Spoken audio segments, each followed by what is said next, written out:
శ్రీకాకుళం జిల్లాలోని Mandasa road railway స్టేషన్లో తేనెటీగలు రైలు ప్రయాణికులకు చుక్కలు చూపించాయి. గురువారం మధ్యాహ్నం 12 గంటల సమయంలో భువనేశ్వర్ విశాఖ ఇంటర్సిటీ ఎక్స్ప్రెస్ రైలు కోసం మందస రోడ్ రైల్వే స్టేషన్లో ప్రయాణికులు నిరీక్షిస్తున్నారు. ఎక్కడి నుంచి వచ్చిందో ఓ తేనెటీగల గుంపు ఒక్కసారిగా ప్లాట్ఫామ్పై ఉన్న ప్రయాణికులపై దాడి చేశాయి. ఊహించని ఘటనతో ప్రయాణికులు ఒక్కసారిగా తీవ్ర ఆందోళనకు గురయ్యారు. ట్రైన్ కోసం నిరీక్షిస్తున్న ప్రయాణికులంతా చెరో దిక్కుకు పరుగులు పెట్టారు. కొందరైతే గోనె సంచులు ఒంటిపై కప్పుకుని వాటి దాడి నుంచి రక్షించుకునేందుకు యత్నించారు. మొత్తానికి తేనెటీగల దాడిలో సుమారు 20 మంది వరకు ప్రయాణికులు గాయపడ్డారు. సరిగ్గా Bhubaneswar to Visakha intercity express రైలు వచ్చే సమయానికే తేనెటీగలు ప్రయాణికులపై దాడికి పాల్పడ్డాయి. దాంతో అంతవరకు ట్రైన్ కోసం ప్లాట్ఫామ్పై ఎదురు చూస్తున్న ప్రయాణికులు తేనెటీగల నుంచి తమను తాము రక్షించుకునేందుకు తలో దిక్కు పరుగులు పెట్టారు. అదే సమయంలో ట్రైన్ రావడంతో ట్రైన్ను అందుకోలేకపోయారు ప్రయాణికులు. దీంతో టికెట్లు తీసుకుని కూడా ట్రైన్ ఎక్కలేకపోయారు. ఈ రైల్వే స్టేషన్లో 3 రోజుల కిందట కూడా తేనెటీగలు ప్రయాణికులపై దాడికి పాల్పడ్డాయి. అప్పుడు అలాగే పరుగులు పెట్టారు ప్రయాణికులు.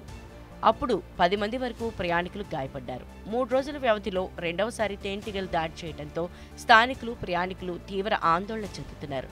రైల్వే స్టేషన్ ప్రాంగణంలో 3 పెద్ద చెట్లపై 12 పెద్ద తేనె పెట్టెలు కనిపించాయి. అవి చూసి ఏ టైంలో ఎవరిపై దాడి చేస్తాయోనని ఆందోళనకు గురవుతున్నారు.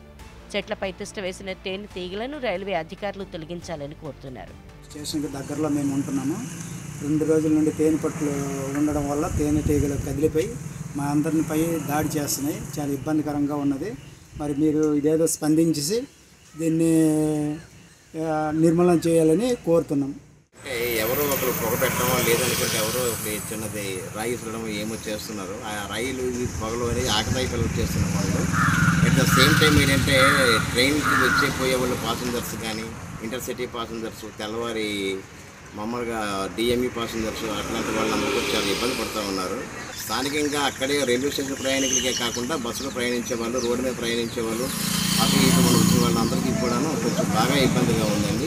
ఉద్దానంలో ఎరుగుమంటలు బెడదైతే ఎలా ఉందో ఈ ప్రజెంట్ అంటే ఇప్పుడు ఇక్కడ రైల్వే స్టేషన్లో ఈ బాధ ఉంది.